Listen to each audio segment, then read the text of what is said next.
Hello students, welcome to E academy.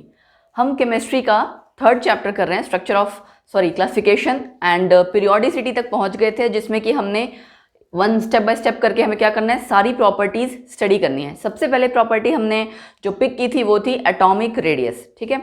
और last lecture में मैंने आपको बता दिया था एटॉमिक रेडियस के तीन टाइप्स एक बार रिवाइज कर लेते हैं, क्योंकि वो कहीं ना कहीं बीच में ट्रेंड जब स्टडी करना होगा तो फिर से आएंगे। तीन टाइप्स आपके क्या थे। एक तो आपने किया था सिंपल कोवेलेंट रेडियस, जहाँ कोवेलेंट बॉन्ड है उसका हाफ कर दोगे आप तो वो कोवेलेंट रेडियस कहलाएगा। वैंडरवाल रेडियस आपका क्या था कि दो आपके कोवेलेंट बॉन्डेड मॉलिक्यूल्स या कोई मॉलिक्यूल्स जो पास पास हैं और एटम्स आपके आइडेंटिकल होने चाहिए, उनके बीच का जो डिस्टेंस है एक्चुअली जिनमें वैंडरवाल फोर्सेस यानी कि वीक फोर्सेस हैं जस्ट, उसका हाफ अगर आप कंसीडर करोगे दैट वुड बी वैंडरवाल रेडियाई। और तीसरा था आपका मेटालिक रेडियाई, ठीक। मेटालिक रेडियाई जिसमें हमने किया था मेटालिक लैटिस हैं, पॉजिटिव कर्नल्स हैं, इलेक्ट्रॉन्स मोबाइल हैं, फ्लो कर रहे हैं। जो एडजेसेंट मेटल्स हैं उनके बीच का रेडियस जब आप हाफ कर दोगे that would be metallic radius. फिर हमने तीनों में कंपेयर किया था तो हमारा वैंडरवाल रेडियाई सबसे ज़्यादा नेचुरली, क्योंकि उसमें वीक फोर्सेस हैं तो इंटर न्यूक्लियर डिस्टेंस ज़्यादा होगा। उसके बाद हमने किया था metallic radius and then covalent radius, क्योंकि कोवेलेंट बॉन्ड आपका इनमें से सबसे ज़्यादा स्ट्रॉन्ग है एंड ओवरलैपिंग हो रही है तो नेचुरली आपका डिस्टेंस ओवरलैपिंग की वजह से कम हो जाएगा। अब हमें क्या करना है, देखिए वेरिएशन स्टडी करनी है एटॉमिक रेडियाई की along the period and down the group. पहले करते हैं अलोंग द पीरियड कि जब आप पीरियोडिक टेबल में लेफ्ट साइड से राइट साइड जाएंगे तो आपका एटॉमिक रेडियस डिक्रीज होना चाहिए या इंक्रीज। उसके लिए हम एक फिगर देखते हैं। ये देखिए न्यूक्लियस है आपका और उसके बाद उसमें शेल्स हैं, ठीक है। सपोज कीजिए अगर हम किसी एक पर्टिकुलर पीरियड की बात कर रहे हैं, सेकेंड पीरियड लिया, थर्ड पीरियड लिया, यानी एक रो, आपको पता है वो पर्टिकुलर पीरियड करस्पॉन्ड करता है किसी एक पर्टिकुलर प्रिंसिपल क्वांटम नंबर को लेके, यानी कि उस पूरे पीरियड में आपका नया शेल नहीं ऐड होता, सेम शेल चलता रहता है, सेम शेल की फीलिंग होती है। आपने देखा भी होगा पीरियड में अगर फर्स्ट वाला है जो हाइड्रोजन हीलियम, उसमें खाली 1 इंक्लूड है, सेकेंड वाले में 2s 2p की फीलिंग है, लेकिन 3 कहीं नहीं आया, राइट। सो इट मीन्स एक पर्टिकुलर पीरियड या रो जो आप स्टडी कर रहे हो उसमें कोई शेल नहीं इंक्रीज होगा, सिर्फ इलेक्ट्रॉन्स ऐड होते जाएंगे। जैसे आप लेफ्ट साइड से राइट साइड जाओगे क्या हो रहा है, एटॉमिक नंबर बढ़ रहा है। एटॉमिक नंबर बढ़ रहा है मतलब प्रोटॉन नंबर भी बढ़ रहा है, यानी कि आपका न्यूक्लियर चार्ज बढ़ रहा है, ठीक है। और इलेक्ट्रॉन्स ऐड हो रहे हैं सेम शेल में, तो इसकी वजह से क्या होगा कि जैसे आप देखिए, सपोज करो इलेक्ट्रॉन्स पहले एक था, फिर इसमें होता, इसी में ऐड होता गया सपोज कीजिए, बट शेल तो ऐड नहीं हुए ना, तो इसका जो न्यूक्लियर चार्ज है वो सेम इलेक्ट्रॉन्स, उन इलेक्ट्रॉन्स को अपनी तरफ खींचता जाएगा, ठीक है। यानी कि डिस्टेंस जो है न्यूक्लियस से लेके आउटर मोस्ट शेल का कम होता जाएगा, ठीक है।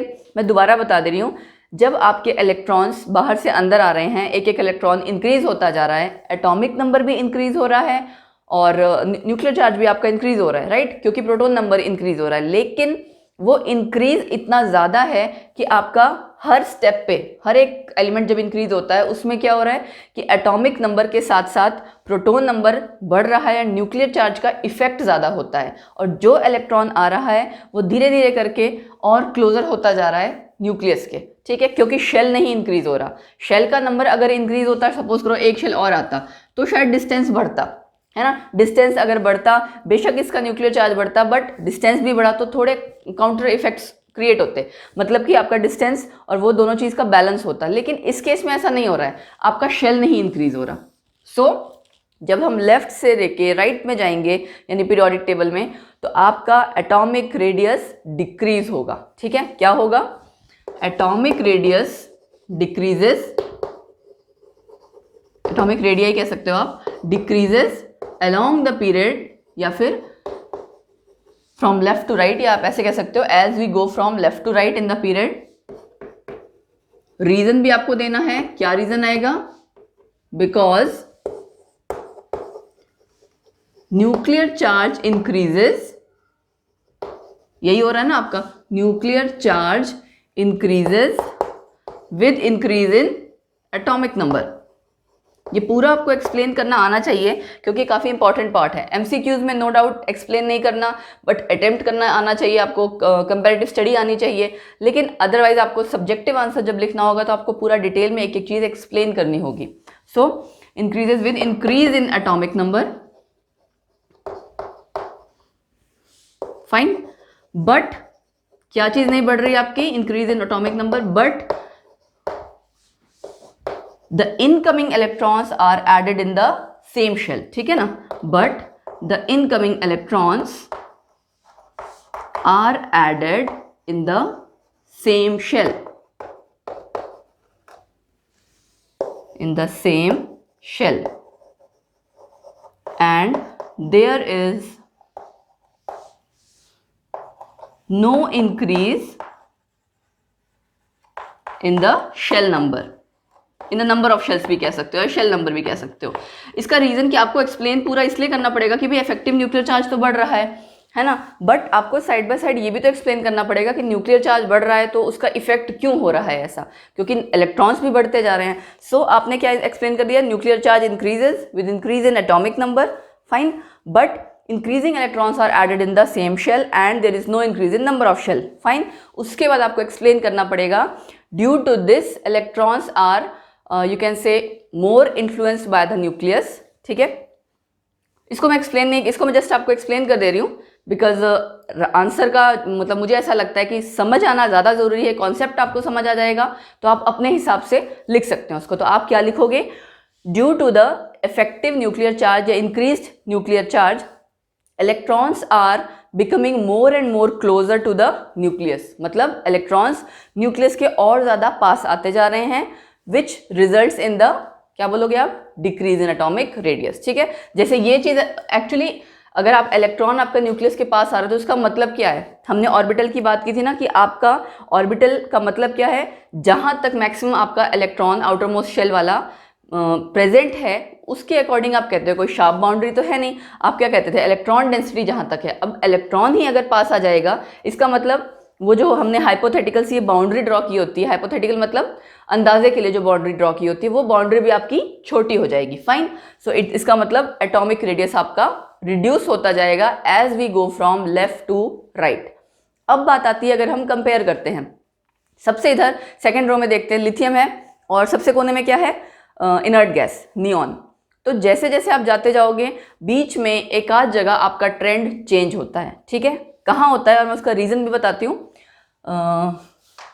इसको रब कर देते हैं सो दैट आपको समझ में आ जाए।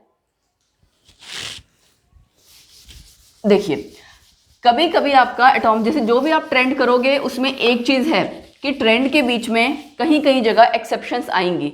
उसका रीज़न क्या है, बहुत सारे फैक्टर्स होते हैं जो डिसाइड करते हैं, है ना। देखिए सपोज करो लिथियम, अगर हम एक रो की बात करें तो आपका क्या आता है, बेरिलियम, उसके बाद गैप होता है ना, फिर BCNOFNE, यही है। इसको मैं थोड़ा दूर दूर लिख देती हूँ कि आपको प्रॉब्लम ना हो। BCNOF, काउंट करो कितना है, 1 2 3 4 5 6 7 8, यस 80 होता है सेकेंड पीरियड में। ओके सारा कुछ नॉर्मल चल रहा है, बट यहाँ से यहाँ तक इसमें थोड़ा चेंज आता है और इसमें भी चेंज आता है। पहले ये वाला चेंज डिस्कस करते हैं। जब आप नाइट्रोजन में आ रहे हो, आपको पता है नाइट्रोजन में कॉन्फ़िगरेशन में तीनों ऑर्बिटल्स में एक एक इलेक्ट्रॉन है। कॉन्फ़िगरेशन क्या होगी इसकी, एटॉमिक नंबर क्या है, 7। अब इस तरह का क्वेश्चन अगर आएगा ना तो आपको पूरा एक्सप्लेन करना होगा। जैसे क्वेश्चन क्या है, सपोज कीजिए यहाँ से नाइट्रोजन से ऑक्सीजन जब हम जाएंगे, नॉर्मल ट्रेंड के अकॉर्डिंग क्या होना चाहिए, रिड्यूस होना चाहिए। मतलब हमारा ट्रेंड इस तरह से होना चाहिए कि नाइट्रोजन का साइज बड़ा हो, फिर ऑक्सीजन हो, फिर फ्लोरीन हो, है ना। एक्सपेक्टेड ये होना चाहिए, बट एक्चुअल में ये नहीं होता, ठीक। जब आप नाइट्रोजन से ऑक्सीजन की तरफ जाते हो तो थोड़ा सा आपका साइज बढ़ता है, उसके बाद फिर घटता है, ठीक। यहाँ से यहाँ जाओगे तब आपका साइज इंक्रीज होगा, फिर यहाँ से यहाँ जब जाओगे तो डिक्रीज होगा। क्लियर। अब एक्सप्लेन करते हैं कि कैसे होगा। नाइट्रोजन का आप पहले एटॉमिक नंबर देखो 7, कॉन्फ़िगरेशन देखो 1s2 2s2 2p3, ठीक है। अब 3 है तो मतलब एक एक आपका इलेक्ट्रॉन है, बट जब ऑक्सीजन की बारी आई तब क्या हो जाएगा, 1s2 2s2 2p4। अब इसी में इन्हीं 3 ऑर्बिटल्स में एक जगह पेयरिंग हो गई। पेयरिंग होने से क्या होता है, 2 इलेक्ट्रॉन्स आपस में रिपेल करेंगे, इंटर इलेक्ट्रॉनिक रिपल्शन होगी। वो भी तो एक तरह की फोर्सेस है ना। वो फोर्सेस आपको, जो आपका न्यूक्लियर चार्ज का इफेक्ट था, उसको आप एक तरह से ये कह सकते हो कि उसकी वजह से न्यूक्लियर चार्ज के ऊपर फर्क पड़ता है। कैसे, अगर आपकी सपोज करो अट्रैक्टिव फोर्सेज ही लग रही थी, ये जो आपका इलेक्ट्रॉन है जो आगे ऐड होता जा रहा है, अट्रैक्टिव फोर्सेज यहाँ लग रही हैं, बट अगर इन्हीं इलेक्ट्रॉन में आपस में कुछ फोर्सेज क्रिएट होने लग जाएं जो रिपेल करें, तो इसकी पावर इसके ऊपर कम लगेगी, जिसकी वजह से क्या होगा, जितना साइज घटना चाहिए था उतना नहीं घटेगा। सो एग्जैक्टली यहाँ पे वही रीजन है कि आप एक्सप्लेन कैसे करोगे। In case of oxygen, inter electronic repulsions, ये वर्ड तो आपको याद करना पड़ेगा, inter electronic repulsions arises due to these forces, effective nuclear charge get decreased. Effective nuclear charge का मतलब क्या होता है, इफेक्टिव वर्ड का मतलब कि एक्चुअल जो आपका न्यूक्लियर चार्ज बन रहा हो, ठीक है। क्योंकि एक्चुअल जैसे आप उसकी बात करो, अगर प्रोटॉन नंबर से देखो तब तो आपका न्यूक्लियर चार्ज ज़्यादा ही होना चाहिए था, लेकिन कोई अगर अपोजिंग फोर्स लगेगी तो आपका न्यूक्लियर चार्ज वाली फोर्स कम हो जाएगी ना, तो उस केस में हम कहते हैं इफेक्टिव न्यूक्लियर चार्ज, कि एक्चुअल में कितना न्यूक्लियर चार्ज लग रहा है, ठीक। सो इस केस में आपके इंटर इलेक्ट्रॉनिक रिपल्शंस आ गई। Inter electronic repulsions are there due to which, आप एक जगह एक्सप्लेनेशन कर लोगे ना, बार बार सब जगह उसी तरह की लाइन आएगी एक्सप्लेनेशन वाली। जितने कॉन्सेप्चुअल क्वेश्चंस पीरियोडिसिटी से रिलेटेड है ऑलमोस्ट उनका एक्सप्लेन करने का तरीका सब में एक जैसा ही है, ठीक है। Inter electronic repulsions are there due to which, क्या बोलोगे, effective nuclear charge get reduced, effective nuclear charge decreases बोल दो, गेट रिड्यूस बोल दो, एक ही बात है। एंड एटॉमिक साइज या atomic radius increases from nitrogen to oxygen. ये मेंशन करना जरूरी है, फ्रॉम नाइट्रोजन टू ऑक्सीजन, क्योंकि इसी केस में है, सब जगह नहीं है, ठीक है। अब उसके बाद जब दोबारा होता है, यानी नेक्स्ट स्टेप में ऑक्सीजन टू फ्लोरीन जब आप जाओगे, वहां पे आपका क्या हो जाएगा, यहाँ पे एक और पेयरिंग हो जाएगी। तो inter electronic repulsions no doubt increase होती हैं, लेकिन जो आपका न्यूक्लियर चार्ज है वो भी और इंक्रीज हो जाता है। अब ये चीज़ बच्चे सोचेंगे कि एक बार आपकी रिपल्शंस बढ़ी तो आपका साइज इंक्रीज हुआ, दूसरी बार भी होना चाहिए था, बट इस तरह के आपके कई जगह आप कह सकते हो कि पॉइंट्स आएंगे जो आपको कॉन्ट्राडिक्टरी लगेंगे, मतलब कि आपको ऐसा लगेगा होना तो ये चाहिए था लेकिन हुआ नहीं है। सो उसकी सब जगह मोस्टली एक्सप्रेशंस थोड़ी सी वेरिएबल होगी, ये आपको ध्यान देना पड़ेगा कि नॉर्मल ट्रेंड आपका एक्सेप्शन सिर्फ यहीं आई है, एग्जैक्टली हाफ फील्ड से एक बार चेंज आया। इस केसेस में जब भी एग्जैक्टली हाफ फील्ड से आपका चेंजेस आ रहा होगा ना, उसके आगे पीछे, वहीं आपकी एक्सेप्शन उन केसेस में मतलब ज़्यादा मिलती है। फाइन। अच्छा, यहाँ आपका फिर जो नॉर्मल ट्रेंड चल रहा था एटॉमिक साइज वाला, वही ट्रेंड आएगा। आपको एक्सप्लेनेशन करनी है तो आप सेम वैसे एक्सप्लेन करोगे कि inter electronic repulsions yes increased, but these were not that much sufficient to counteract the effect of nuclear charge, ठीक है। मतलब कि वो इतनी सफिशिएंट नहीं थी कि आपके न्यूक्लियर चार्ज के इफेक्ट को कम कर सके या उस पर असर डाल सकें, ठीक। ओके, अब अगला जो आपका आता है फ्लोरीन से नियॉन। आपको ध्यान हो, मैंने कहा था inert gas radius, van der Waals radius के लिए हमने क्या कहा था, इनर्ट गैस रेडियस, है ना, ये टर्म यूज की थी। और क्यों कहा था हमने, क्योंकि इनर्ट गैस आपके बॉन्ड नहीं बनाते हैं, कंपाउंड्स नहीं बना रहे, बॉन्ड्स नहीं बना रहे, तो नेचुरली खाली weak van der Waals forces हैं, तो उनका रेडियस कहीं ना कहीं कंपैरेटिवली बाकी सबसे क्या होना चाहिए, ज़्यादा, क्योंकि हमने ऑलरेडी पढ़ा हुआ है कि van der Waals radius is more than covalent radius, ठीक है। तो ये क्वेश्चन बहुत पूछा जाता है इन ईच रिस्पेक्टिव पीरियड, यानी कि किसी एक पीरियड में, विच, या तो ये डायरेक्टली पूछ लेंगे why inert gases have highest radii, या फिर ये पूछ लेंगे विच हैज़ हाईएस्ट रेडियाई। तो आपको एक्सप्लेन करना पड़ेगा इन नॉर्मल ट्रेंड लिथियम का सबसे ज़्यादा होना चाहिए, मतलब सपोज एग्जाम्पल आप ले रहे हो सेकेंड पीरियड का, तो लिथियम बोलोगे, है ना, या फिर बोलोगे group 1 elements will have highest radii, but in case of inert gases they have highest radii. जैसे एग्जांपल देखो, इसकी वैल्यू है 152 पिकोमीटर अप्रॉक्स, ठीक है, और इसकी वैल्यू है 160, थोड़ा सा ही चेंज है।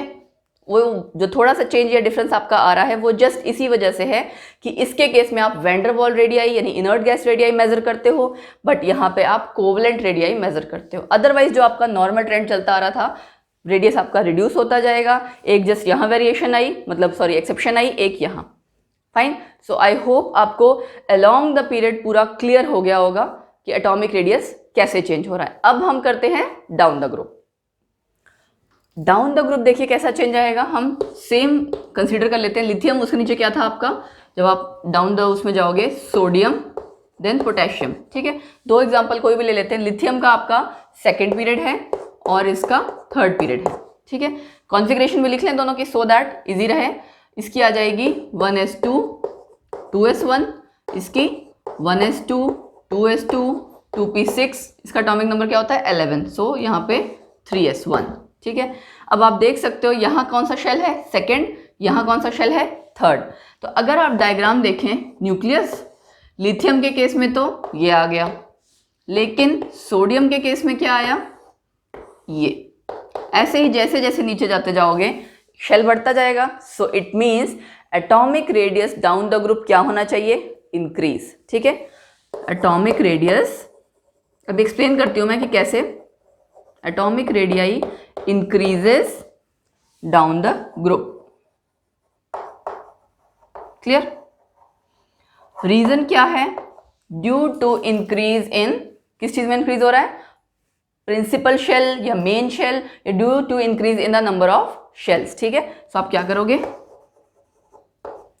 ड्यू टू इंक्रीज, आपको एग्जाम में ऐसे नहीं लिखना इंक्रीज, ये जस्ट शॉर्ट नोट्स के लिए होता है, आपको पूरा एक्सप्लेन करके लिखना है। Due to increase in the number of shells. अब जैसे जैसे आपका शेल्स बढ़ते जा रहे हैं, नो डाउट एक्सप्लेन करने का तरीका देखो क्या है कि जैसे जैसे आप नीचे जाते जा रहे हो एटॉमिक नंबर आपका बढ़ रहा है, यस एटॉमिक नंबर बढ़ रहा है मतलब प्रोटॉन नंबर बढ़ रहा है, एंड न्यूक्लियर चार्ज भी न्यूक्लियर चार्ज भी बढ़ रहा है। ठीक है, but increase in number of shells भी साथ में हो रहे हैं, जिसकी वजह से क्या होगा, शील्डिंग इफेक्ट। ठीक है, एक वर्ड आता है शील्डिंग इफेक्ट, शील्डिंग या फिर स्क्रीनिंग इफेक्ट। शील्ड का मतलब क्या होता है, ढाल। ढाल किस काम आती है, प्रोटेक्ट करने के, है ना। यहाँ पे कौन किसको प्रोटेक्ट कर रहा है, देखो जैसे जैसे आपका शेल बढ़ता जाएगा, नंबर ऑफ शेल्स यानी कि आपके आउटर मोस्ट शेल दूर होता जाएगा न्यूक्लियस से, और बीच में यहाँ पे जो बीच का एरिया, यहाँ पे इलेक्ट्रॉन्स आपके बढ़ते जाएंगे ना। उन इलेक्ट्रॉन्स की आपस की जो रिपल्शन है, या उन काफ़ी सारे इलेक्ट्रॉन्स एक तरह से क्या कर रहे हैं, ढाल का काम कर रहे हैं ना, न्यूक्लियस और किसमें, आउटर मोस्ट शेल इलेक्ट्रॉन में एक गैप क्रिएट कर रहे हैं, ताकि आपका इसकी फोर्स सबसे बाहर वाले इलेक्ट्रॉन पे कम से कम लगे। क्योंकि अगर सबसे बाहर वाले इलेक्ट्रॉन पे ही फोर्स लगती है, जिसकी वजह से क्या होता है, आपका साइज रिड्यूस होता है ना। लेकिन अगर आपकी कोई ढाल बीच में आ जाए और वो न्यूक्लियस उतनी फोर्स ना लगा पाए बाहर वाले इलेक्ट्रॉन पे, तो क्या होगा, फोर्स नहीं लगेगी तो साइज भी रिड्यूस नहीं होगा।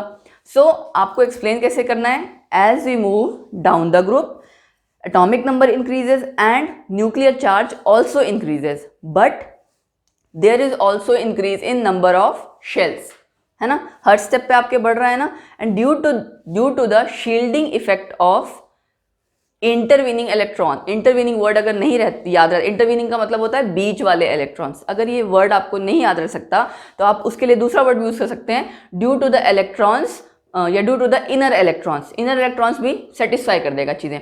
Due to the inner electrons they shield the outermost electron from nucleus. ठीक है, तो इस तरह से आपका शील्डिंग इफेक्ट हो गया, स्क्रीनिंग इफेक्ट, और इसकी वजह से क्या होगा, आपका न्यूक्लियस की फोर्स सबसे बाहर वाले इलेक्ट्रॉन पे कम लगेगी, जो नॉर्मली लगती है वैसे ही लगेगी, एंड एटॉमिक साइज आपका डाउन द ग्रुप इंक्रीज होता जाएगा। यहाँ कोई एक्सेप्शन नहीं है आपकी। क्लियर? अब जैसे जैसे नीचे जाते जाएंगे, सबसे नीचे वाला जो आपका एलिमेंट है उसका साइज सबसे ज़्यादा बड़ा होगा। ये तो बात हो गई एटॉमिक रेडियस की along the period and down the group. अब बात आती है नेक्स्ट आयनिक रेडियाई की। आयनिक रेडियाई का मतलब क्या है, चलिए एक बार आयनिक रेडियाई स्टडी करते हैं। आयनिक में हमें कैटाइनिक और एनाइनिक दोनों स्टडी करना है, एंड दोनों को कंपेयर करना है एटॉमिक रेडियाई से। आयनिक रेडियाई में एक आपका कैटाइनिक रेडियाई होगा, मतलब कैटायन का, और एक एनायन का। कैटायन में हम एग्जांपल लेते हैं सोडियम का। इसने अगर सपोज करो सोडियम से सोडियम कैटायन बना, मतलब लॉस ऑफ इलेक्ट्रॉन से, तो कैटायन कैसे बनता है आपका, लॉस ऑफ इलेक्ट्रॉन से, है ना, बाय लॉस ऑफ इलेक्ट्रॉन। और पैरेलली मैं यहाँ अगर एनायन आपको बताऊं, एनायन क्या होता है, बाय गेन ऑफ इलेक्ट्रॉन्स बनेगा। ठीक है, ओके। एक्चुअली मैं जब भी पढ़ाती हूँ तो ये सोच के पढ़ाती हूँ कि जो कॉन्सेप्ट है वो बिल्कुल बेसिक से पढ़ाऊँ, ताकि आपका कुछ भी मिस ना हो। अगर इन केस किसी को पिछला कॉन्सेप्ट अच्छे से नहीं पता तो ऐसा ना हो कि उसका ये चीज़ भी मिस हो जाए। सो अगर ऐसा ना हो, कुछ स्टूडेंट्स को ऐसा लग रहा हो कि मैं बहुत बेसिक भी कई बार पढ़ा देते हैं, उसका रीज़न जस्ट इतना है कि बच्चा जो 10th से 11th में आया है, कई बार कॉन्सेप्ट्स आपके बेसिक नहीं क्लियर होते। सो मेरी ड्यूटी है उसको बिल्कुल बेसिक से क्लियर करना, राइट? ओके, सोडियम से आपका सोडियम कैटायन बना और एक इलेक्ट्रॉन लूज हो गया। अब हमने देखिए अभी क्या बनाया था, 3 शेल थे ना, 3 हमने ड्रॉ किया था, लास्ट इलेक्ट्रॉन आपका यहाँ था। अब अगर आपका ये लास्ट इलेक्ट्रॉन हट ही जाएगा क्योंकि कैटायन बन रहा है, तो ये लास्ट इलेक्ट्रॉन क्या है आपका, हट जा रहा है। लास्ट इलेक्ट्रॉन हटा मतलब ये पूरा शेल हट गया। तो इसका मतलब सोडियम से सोडियम जब कैटायन बना, न्यूक्लियर चार्ज तो उतना ही रहा, नंबर ऑफ इलेक्ट्रॉन्स कम हुए और शेल भी कम हो गया। सो कैटायन का साइज आपका क्या होना चाहिए, लेस देन एटॉमिक साइज, है ना। क्या रीजन आ जाएगा, एक फर्स्ट रीजन क्या हो जाएगा, due to decrease in number of shells. Clear, obviously आपका इलेक्ट्रॉन ही जब हट गया वो पूरा शेल ही हट जाएगा। एंड दूसरा रीजन क्या होगा, अब दूसरा रीजन मैं आपको एक्सप्लेन कर देती हूँ। देखो पहले न्यूक्लियर चार्ज कितना था, 11, बाद में भी न्यूक्लियर चार्ज 11 है, तो वही 11 न्यूक्लियर चार्ज, प्रोटॉन का जो नंबर था वो पहले 11 इलेक्ट्रॉन्स पे फोर्स लगा रहा था, अब 10 इलेक्ट्रॉन्स पे लगा रहा है। तो इसका मतलब क्या हुआ, फोर्स बढ़ गई ना।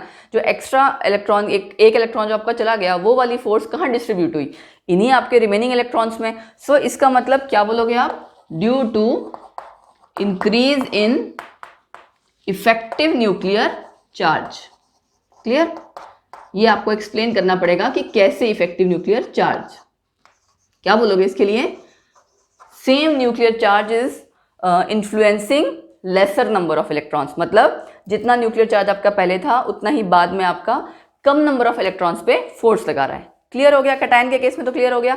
बाकी इसका ट्रेंड देखिए, आयनिक रेडियाई का ट्रेंड बिल्कुल सेम है जैसे आपका नॉर्मल एटॉमिक रेडियस का है, वैसे ही ट्रेंड यहाँ पे भी होगा। बस मेन चीज क्या पूछी जाती है, why cationic radii is smaller than atomic radii than its normal radii. और आयनिक रेडियाई अगर आपको इन केस मैं ये कहूँ कि डिफाइन करना है तो आप क्या बोलेंगे, डेफिनेशन वही सेम रहेगी, distance from the centre of the nucleus of the ion word आ जाएगा, है ना, of the ion to the outermost electron present in that ion. Ion word include कर देना बस, बाकी आपका सेम आयनिक रेडियाई वैसे ही डेफिनेशन रहेगी जैसे आपकी एटॉमिक रेडियस थी। ठीक है, ओके। अब हम एनायन का करते हैं। एनायन सपोज कीजिए मैंने एग्जांपल लिया क्लोरीन का, क्लोरीन नहीं, चलो फ्लोरीन का ले लेते हैं। ठीक है, फ्लोरीन के केस में वैसे फ्लोरीन नहीं लेना चाहिए क्योंकि इसका साइज छोटा है, बट एक्सप्लेन करने के लिए एनायन के लिए तो हम कर ही सकते हैं। फ्लोरीन में अगर मैं एक इलेक्ट्रॉन प्लस कर देती हूँ, क्या बना, F नेगेटिव आयन। ठीक है, या सेम किसी को क्लोरीन समझ में आ रहा है तो मैं क्लोरीन कर देती हूँ Cl नेगेटिव आयन। ठीक, अब Cl नेगेटिव आयन की फिगर कैसे होगी जरा ये देखिए।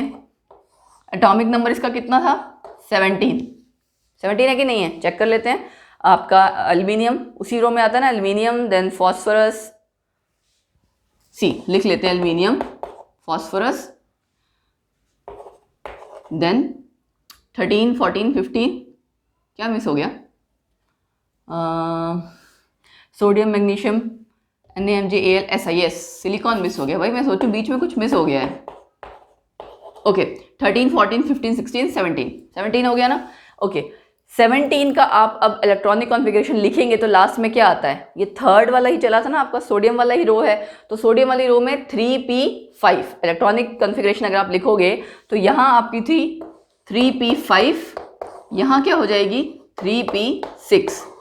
ठीक है, 3 शेल पहले भी थे, 3 शेल बाद में भी हैं, इलेक्ट्रॉन बस आपका बढ़ गया है।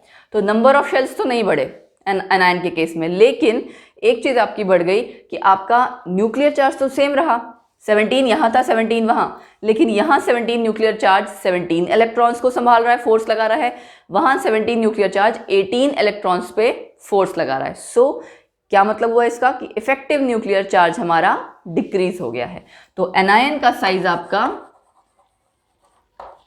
ज्यादा होगा नॉर्मल एटॉमिक साइज से, क्यों, ड्यू टू इंक्रीज इन किसमें, sorry increase in effective nuclear charge. ठीक है, एक्सप्लेन आप सेम वैसे ही कर दोगे जैसे मैंने आपको किया 17 इलेक्ट्रॉन्स को लेके कि nuclear charge remains same but number of electrons reduce increases. So 70 आप एग्जाम्पल लेके भी कर सकते हो। सो क्या बोलोगे आप, the same nuclear charge is now exerting force on more number of electrons. Clear, तो ये दो चीज आपको क्लियर आनी चाहिए। आयनिक रेडियाई के केस में आयनिक रेडियाई का ट्रेंड अगर पूछ लिया जाता है, ट्रेंड अगेन सेम है, अलोंग द पीरियड आपका साइज रिड्यूस होता है, एंड डाउन द ग्रुप आपका क्या होता है, साइज इंक्रीज होता है। क्लियर? तो ये हमारा पूरा atomic radii along with its types, ionic radii and सबका ट्रेंड, ये कंप्लीट होता है यहाँ पे। सो एटॉमिक रेडियाई के बाद हमारा नेक्स्ट टॉपिक क्या है, आइसो इलेक्ट्रॉनिक स्पीशीज। एक्चुअली ये टॉपिक भी उसके साथ रिलेटेड ही है कि यहाँ पे भी हम इसके रेडियस को ही डिस्कस करेंगे। पहले तो ये जान लेते हैं आइसो इलेक्ट्रॉनिक स्पीशीज क्या है, या आइसो इलेक्ट्रॉनिक आयंस क्या चीज़ है। आयनिक रेडियाई का ही पार्ट हुआ ये एक। आइसो मीन्स सेम, इलेक्ट्रॉनिक का मतलब यहाँ पे क्या है, सेम नंबर ऑफ इलेक्ट्रॉन्स। तो वो स्पीशीज जिनमें क्या होगा, having same number of electrons but क्या डिफरेंट होगा, बट डिफरेंट न्यूक्लियर चार्ज, है ना। एग्जाम्पल लेंगे अभी, तो एग्जाम्पल से आपको क्लियर हो जाएगा।